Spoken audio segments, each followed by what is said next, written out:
السلام عليكم ورحمة الله وبركاته. واحدة صاحبتي برضو بتسألني، هو احنا ليه ندعي ربنا بحاجة مش هتتحقق؟ احنا مش في زمن المعجزات، ليه ندعي ربنا بحاجة واحنا عارفين ان هي اصلا مستحيل ان هي تتحقق؟ إيه فطبعا هي كان سؤالها صعب. لان كل ما بدخل لها من ناحية فهي بتخرج بناحية تانية. الدعاء عبادة، لازم ندعي ربنا، ربنا أصلا رب من المستحيلات، وربنا قال ادعوني أستجب لكم، فالدعاء عبادة وربنا أمرنا بكده فلازم ندعي له. قالت لي ما أنا هدعي، بس مثلا أنا والدي تعبان وعنده مرض، وبما إن إحنا صيادلة فإحنا عارفين إن مفيش علاج للمرض دوت، فليه أدعي إن هو ربنا يشفيه ما إحنا عارفين إن مفيش علاج؟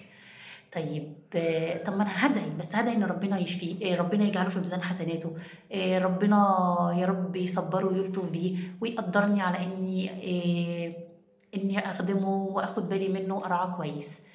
ليه بقى أدعي إن ربنا يشفيه؟ أولًا الدعاء عبادة، وربنا رب المستحيلات، وفي آية باحبها أوي في سورة مريم وربنا بيقول: "هو عليَّ هيِّن". كل حاجة في الدنيا دي على ربنا هينة، بس ربنا ما بيأخرش غير لحكمة، وما بيمنعش برضه غير لحكمة، فلازم احنا ندعي ربنا باللي احنا عايزينه، ونرضى باللي ربنا كاتبه لنا وقاسمه لنا ايا كان.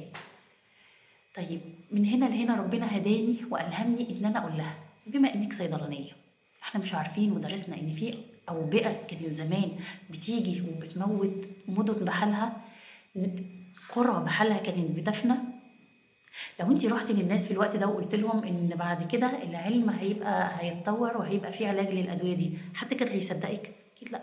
احنا مش في زمن المعجزات، واتطور العلم وبقت الامراض ديت بناخد دواء وبنتعالج منها، ده احنا كمان لقينا فاكسين، والفاكسين دوت اللي هو التطعيمات اللي اصلا مش هيجيلنا المرض ده.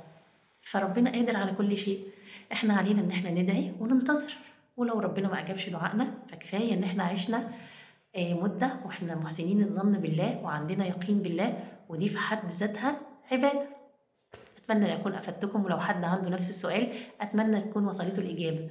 والسلام عليكم ورحمة الله وبركاته.